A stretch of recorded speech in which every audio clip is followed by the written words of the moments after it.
There are two types of people in this world. There are givers and there are takers. And if you are with someone who's narcissistic, you are with a taker. There is no way around that, period. They don't know how to give genuine love with absolutely no strings attached. There's always a motive, there's always a reason for what they're doing. And a lot of times people don't even recognize this. They don't know how to give love genuinely. There's always strings attached to what they're doing. There is a motive behind everything that they give and say and do for you. I remember being in a relationship, and every time I got something special or romantic, there was always something that was happening 2 days later. There was always an outing, there was always a work trip, there was always a party, there was always something that he wanted to go do. And of course, the story that was told was none of these things were things that he wanted to do, it was things that he had to do. After the relationship ended, I started putting dots together and I could see what was happening. I could see that literally nothing was being done genuinely out of the goodness of his heart, because there was always something that he was getting out of it later on. What he was doing was he was keeping me satisfied so he could later on do what he wanted to do. The problem that I had is that I didn't even see this. The reason why I couldn't see this is because he was technically giving me more than the last person. So if someone's giving you all of these things, they're giving you romantic gestures, they're showing love in ways that maybe no other person had ever done before. When they're giving you things that you really needed for a very long time and were not getting, then you're going to keep craving it. You're going to be satisfied to a certain point. Because then after a while, what you got that was like so amazing, it becomes the norm. And now you start wanting more. The other reason why I did not see this early on was because I love giving. But what I realized is that how I gave love just genuinely was not how he wanted to receive love. He didn't value the way that I loved him, because if he did, the relationship probably wouldn't have ended. Now, my love for giving wasn't exactly healthy either. So now you have two people with some issues. So tit for tat person, narcissistic person. Then you have the other person who is giving and giving in a codependent, unhealthy way with absolutely no boundaries. I actually thought I was being kind and thoughtful and loving, but what I was really kind of playing out was the fact that I was programmed to focus on other people and give people what it is that they needed and not really focus on what I needed. So when I was told this is just who I am, I'm a social butterfly, I have to go do these work appearances, but I don't want to do them. Well, if you choose a job, if you choose a career, if you choose a lifestyle, then it is something on some levels that you do want to do. And instead of me being strong enough to say, hey, look, that's totally fine. I don't want to change you in any way, shape, or form. That's just not the person that I want to be in a relationship with. That was really the problem that was going on inside of me, was I was not healthy enough to recognize that what was happening was not him, or it was more about me and my values and what I thought, and did I actually respect this person? Because I didn't really focus on me, I just kind of gave and made excuses and said, okay, yep, you can go do that. I guess that's something that you have to do. Rather than realizing that, wait a minute, I was actually being manipulated. It's not something you have to do, it's something that you want to do. I didn't want to face the reality that what he wanted to do was to not be home with me and have dinner and have the relationship that I wanted us to have. He wanted to have a totally different relationship. But when you're a giver, you don't think like that. When you're a giver, you just make excuses and you give the person everything that they want so they're happy. You don't really put yourself first. If you're in a relationship with someone who's narcissistic, once you start giving and giving on those levels and you basically start suppressing your own thoughts, your own feelings, your own values, like what it is that you want in the relationship, the person starts to see, okay, great, this person doesn't have opinions, they're not getting mad at me, I was able to gaslight them or manipulate them, so now I can go do what I want to do. The deeper you get into that cycle with this person, the more they know, they understand that they are now with someone who is completely locked in. Whether you're in love, whether you moved in together, whether you just got married, whether you're engaged, whether you have a family, like once you start getting emotionally invested in a relationship, you don't just walk away that easily. At least a healthy person does not walk away that easily, and they know that's the person that they're dealing with. And this is where the abuse starts to happen. This is when they are going to start devaluing you. And this is what devaluing means. You're going to start getting a lot of condescending behavior. You're going to get a lot of this person talking down to you. You're going to get them ignoring you or dismissing you altogether, your thoughts, your opinions. Like when you start to kind of build up that confidence to say, wait a minute, this is how I feel, you're going to either get gaslit, manipulated, or just dismissed altogether, completely ignored. Affection, gone, out the window. There's no romance. Now it's just, what can I get from you? You're going to start to get these little tiny digs, and they're going to be just enough for you to go, was that a dig?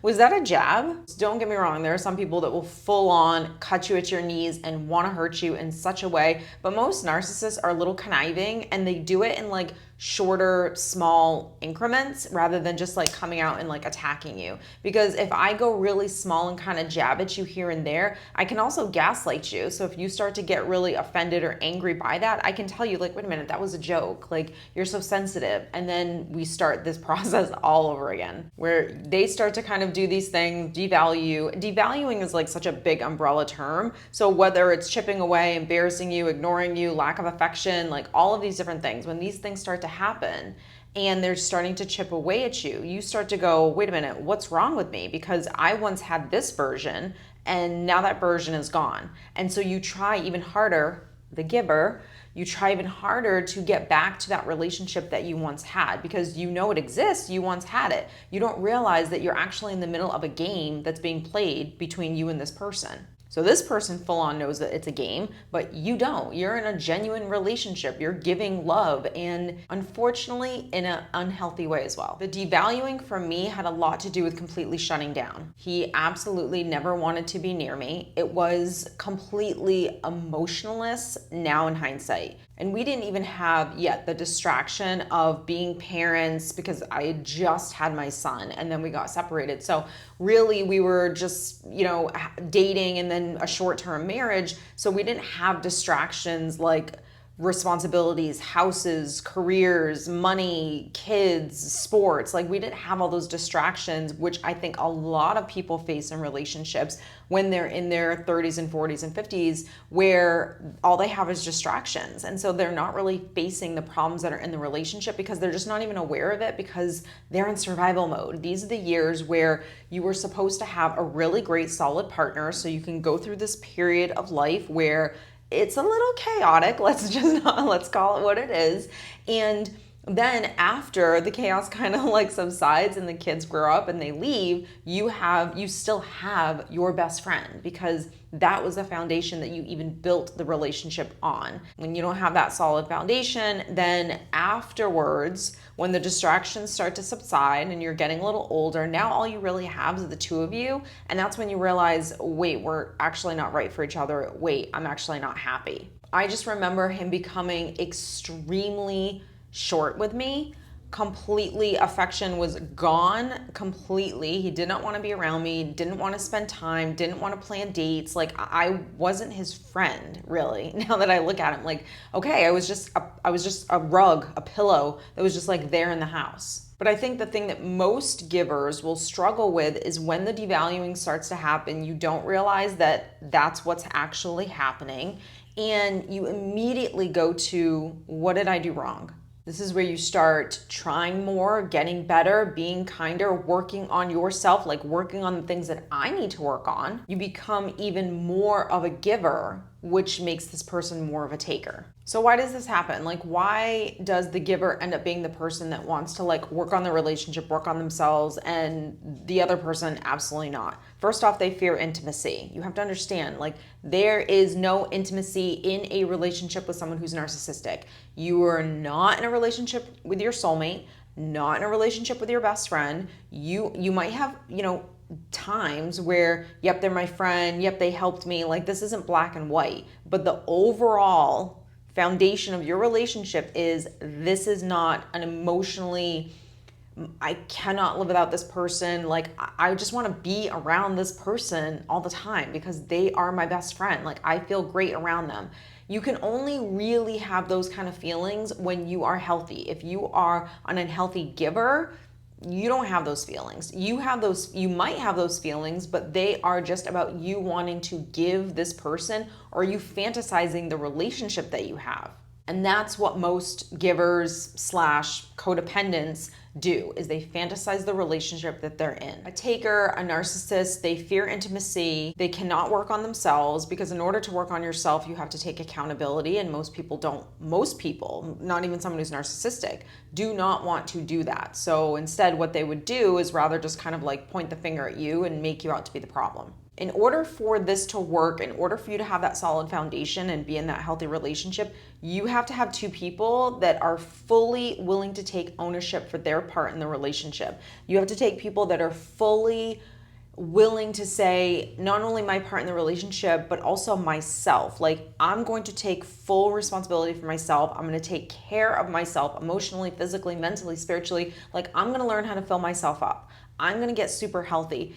You have to have two people that have mindsets in that way in order for you to have the relationship that you actually say that you want. None of that is going to happen with this person. You are an employee. You are someone who will do things for them and give them things. There is no real deep connection with this person. There never will be, because you can't have that with a person that cannot first have it with themselves. So if they're not connected to themselves, which this person isn't, then you will never be able to get through that brick wall and actually get to the soul of that person. I really, really thought this was going to be the person I was going to spend the rest of my life with. But the minute he started backing away and I immediately started feeling unloved, unwanted, not good enough, like I was the problem, it triggered me in such a way that I can't even tell you. So when your wounds get triggered, you're either going to go into two modes. You're either going to shut down, or you're going to try harder. I just couldn't figure out what I did that made him change. And this was the gaslighting. I started actually thinking that I was the problem. I could not see what was happening. And when people didn't operate in a certain way, and this is the codependent, this is the giver, this is the unhealthiness, this is all of the wounds, is when people weren't operating in a healthy way, I didn't go to them. I didn't say, oh, look, you have some issues. Oh, look, you're unhealthy. Oh, look. No, I went straight to Steph. Steph needs to fix something. Steph needs to do something different. Like, it was all about control, because I felt like, well, if I can change and then they can see that, then they'll change. I didn't see that all of the things that they were doing, and this is true for everyone, not just the person in this relationship that I was in, that it was their responsibility, not mine. The hard pill to swallow is that they just don't want emotionally the stuff that you want to give. They don't want to have the relationship that you want to have. They just don't want that stuff from you.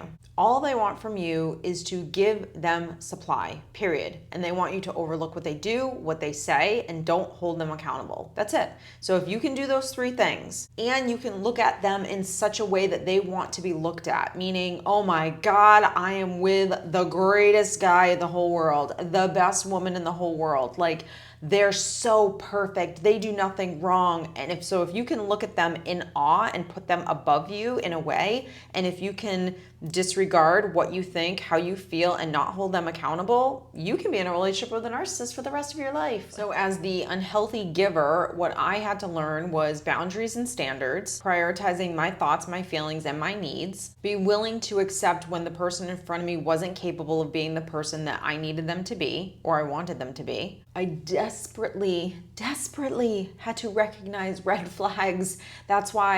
Honestly, that's why I started coaching. That's why I did this channel. That's why I make these videos, is because education is so important. Like, I didn't know red flags. I didn't know gaslighting. I didn't know manipulation. But now here's the thing. You can know all the terms. I've said this for 1,000 years, and I'm going to say it for 1,000 more. You can know all the terms. You can understand emotional abuse. You can understand all these tactics and methods that people do when they're uncomfortable, passive aggressive, silent treatment, the list goes on and on. But if you're not healthy, it doesn't really matter. You're not going to leave a relationship. You're not going to be strong enough to say, I deserve better and I can't do this anymore. For me, I had to have more independence. I had to have a life outside of my relationship that felt filled up. And everyone's different, but this is just, for me personally, these are the things that I had to work on. And I definitely needed to know when to walk away. So thanks guys so much for watching this week's video. I hope you enjoyed it. I hope it gave you some education, some validation, insight, all the things that you were hoping that it would give you. If you're interested in working one-on-one with me, I will link everything down below. Courses right now for the entire month of August are 20% off, so I will link that down below. You can use code THRIVE20 as well at checkout, and I'll see you guys in the next video. Take care.